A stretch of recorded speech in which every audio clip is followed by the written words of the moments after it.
Nossa história começa em 1900 com Max Planck e ele publica um trabalho nesse ano resolvendo uma série de paradoxos na teoria de emissão e absorção de radiação por corpos materiais, que levou à introdução do conceito de quantum de energia.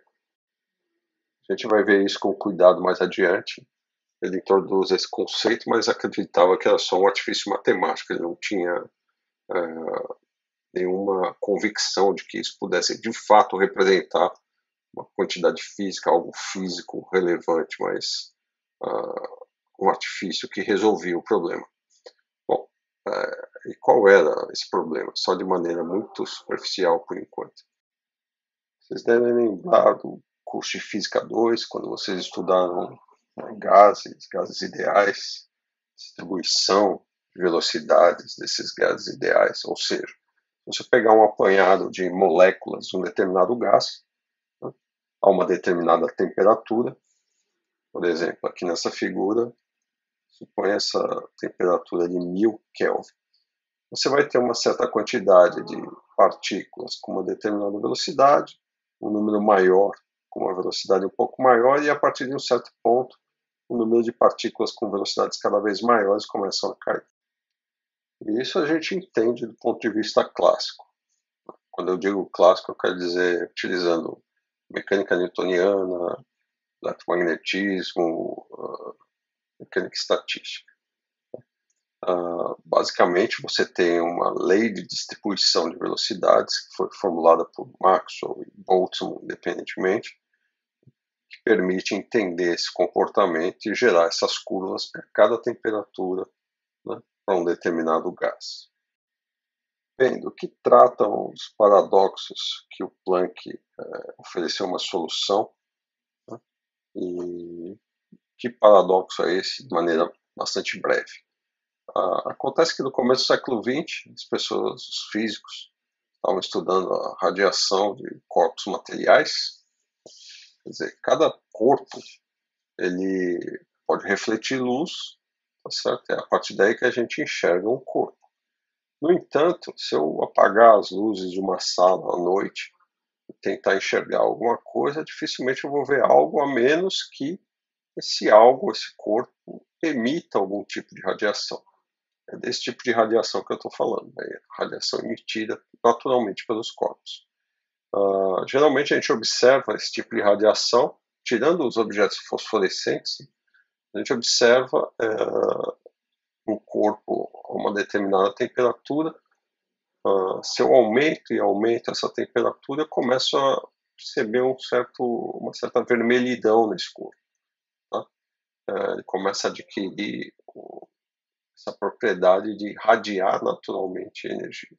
Bom, a verdade é que ele está radiando sempre, só que as frequências em que ele está radiando geralmente são muito pequenas e nós não conseguimos enxergar. Tá? A partir de um certo momento, uma certa temperatura, essa frequência se torna grande o suficiente para que seja associada à luz visível. E aí nós vemos essa radiação na forma de um tipo de luz. Tá?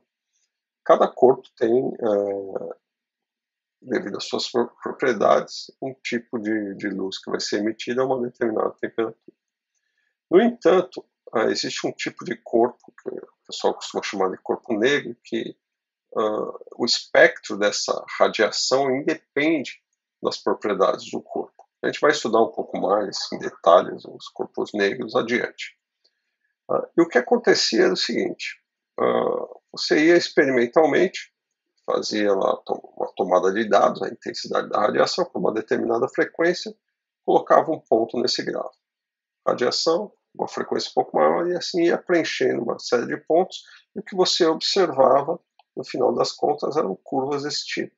A uma determinada temperatura desse corpo negro, eu tinha uma curva assim, uma temperatura menor, essa curva e assim por diante.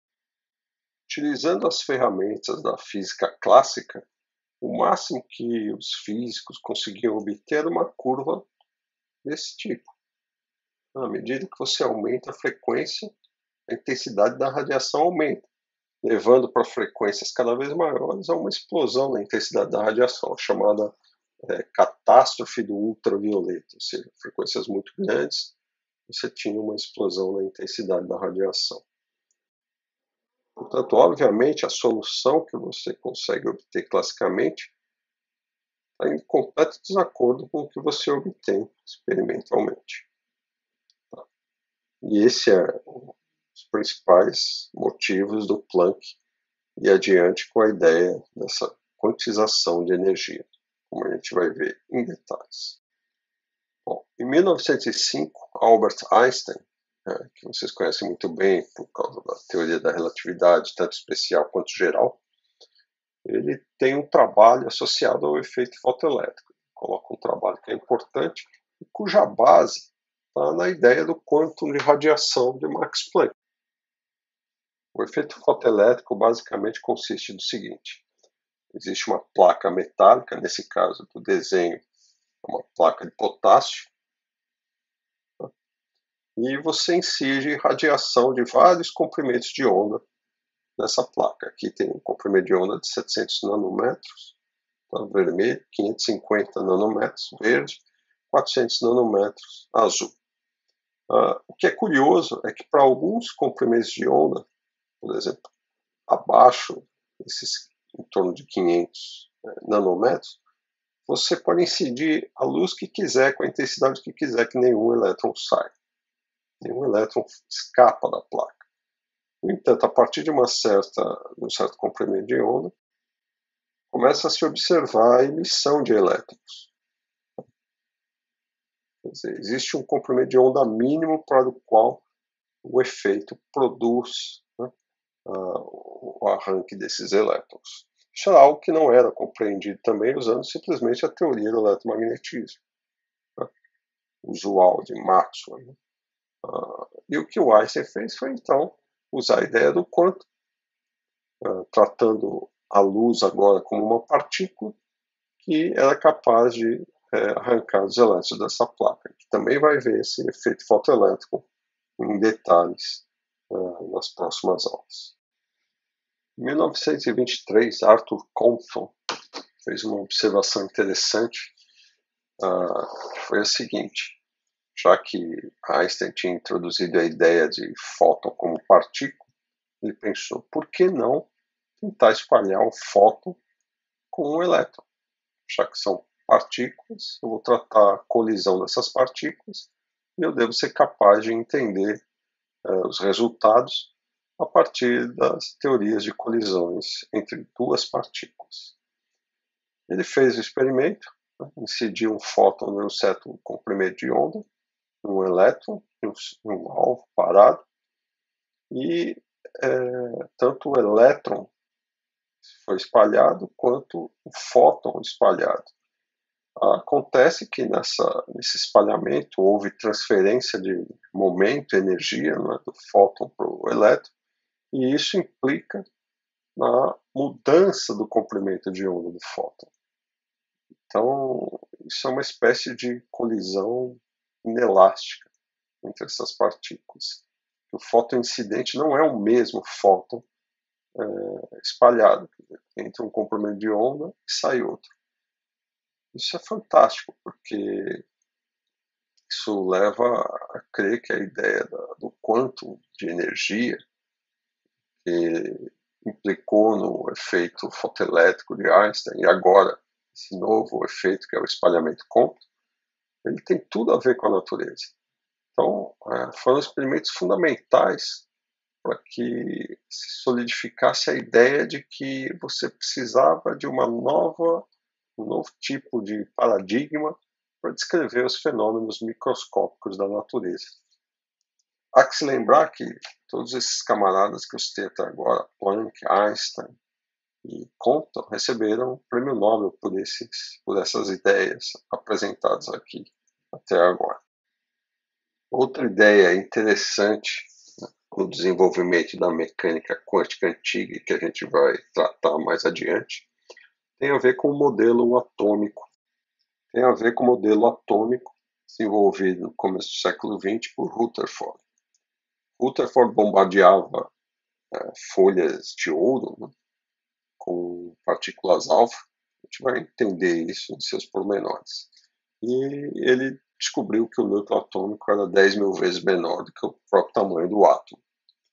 Bem, com isso ele formulou um modelo teórico para o átomo e tratava do núcleo como uma bola sólida no centro do átomo e os elétrons girando em torno desse centro. O ponto importante é que esse modelo era um pouco furado, né? Porque você pode se perguntar, bom, elétrons têm cargas negativas, prótons cargas positivas. Como é que os elétrons não colapsam, né, através da interação elétrica exercida pelos prótons, não colapsam com o núcleo atômico?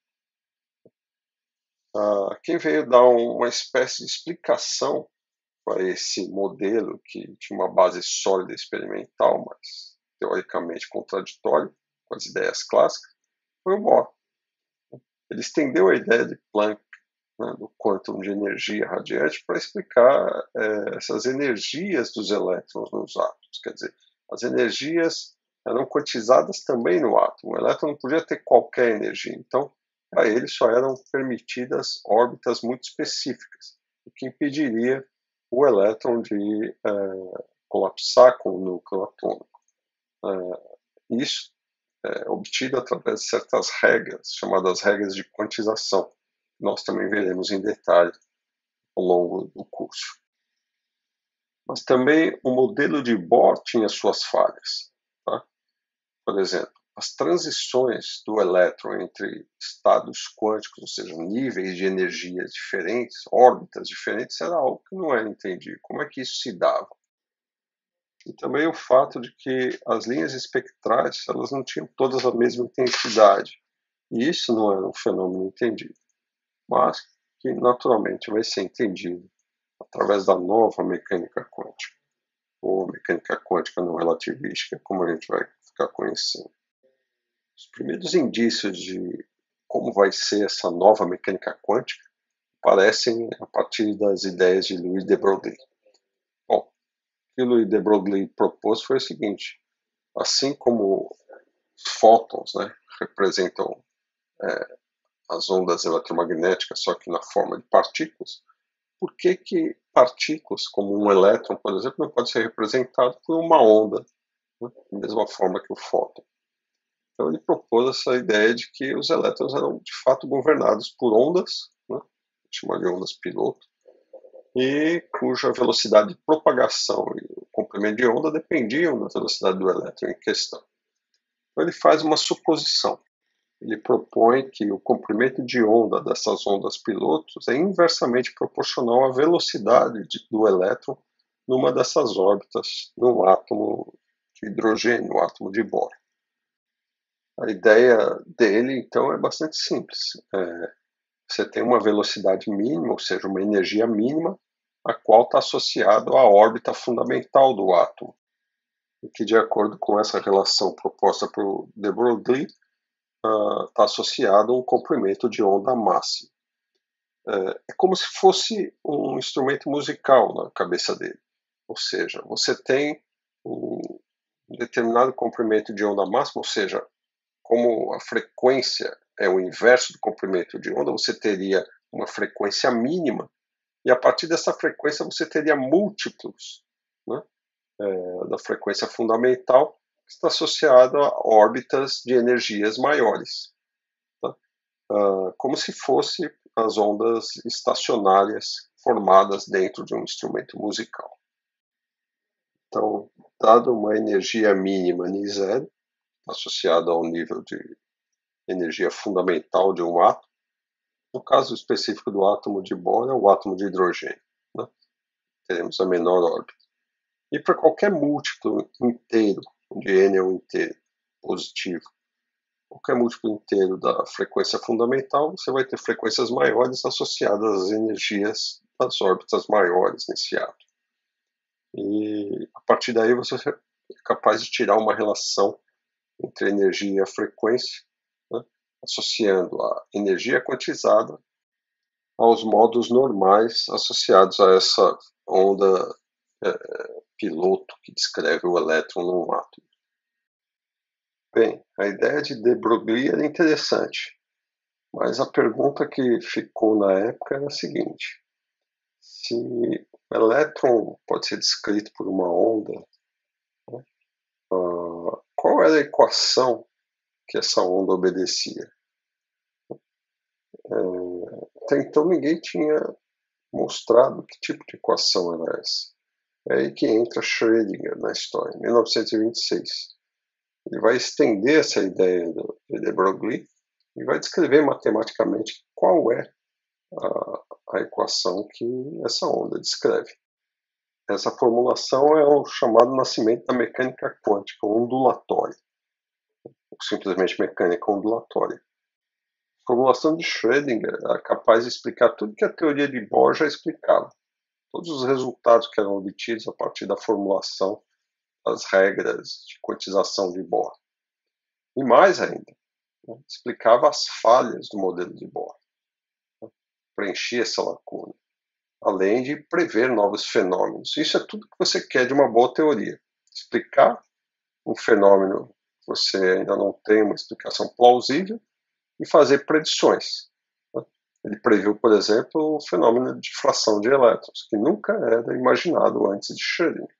É uma teoria completa e autoconsistente, que descreve todos os fenômenos atômicos, decaimentos radiativos e as transformações dos núcleos artificiais. Uma teoria que a gente vai abordar mais ao final do curso, inclusive entender a interpretação dessas quantidades que aparecem, por exemplo, aqui nessa figura, psi, módulo de psi quadrado, psi de p, psi de x. Nós vamos interpretar o que é o significado dessa função de onda, ou em particular o que é mais importante, o módulo ao quadrado dessa função de onda, como aparece aqui, tanto no espaço de coordenadas quanto no espaço de momento, e ver como é que os observáveis estão associados a essa quantidade, que é chamada de função de onda descrita pela equação de Schrödinger. Bem, é importante ressaltar também que, na mesma época que Schrödinger desenvolvia a sua mecânica ondulatória, Werner Heisenberg propunha uma outra formulação para a mecânica quântica, né, através de uma álgebra não comutativa, ou, como o pessoal costumava chamar, de mecânica quântica matricial. Ele obteve os resultados completamente equivalentes aos da mecânica de Schrödinger. Embora eles disputassem acirradamente, né, quem tinha razão, quem tinha a verdadeira mecânica quântica, mostrou-se que ambos estavam corretos e eram apenas formulações diferentes de uma mesma teoria.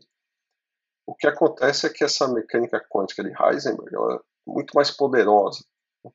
Ela é toda baseada na álgebra linear e depois viria a ser extremamente importante a formulação de teorias mais sofisticadas, como a teoria quântica de campos. A gente não vai entrar nesses assuntos, nesses detalhes, mas serve para fechar o tema aqui como uma introdução.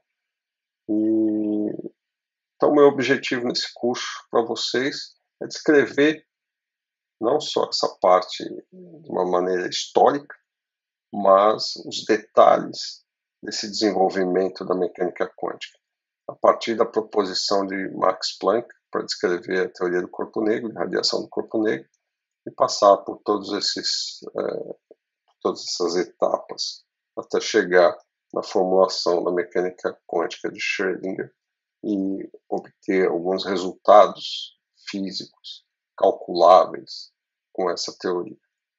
Então, nos vemos na próxima aula, introduzindo o assunto associado à radiação de corpo negro. Até lá.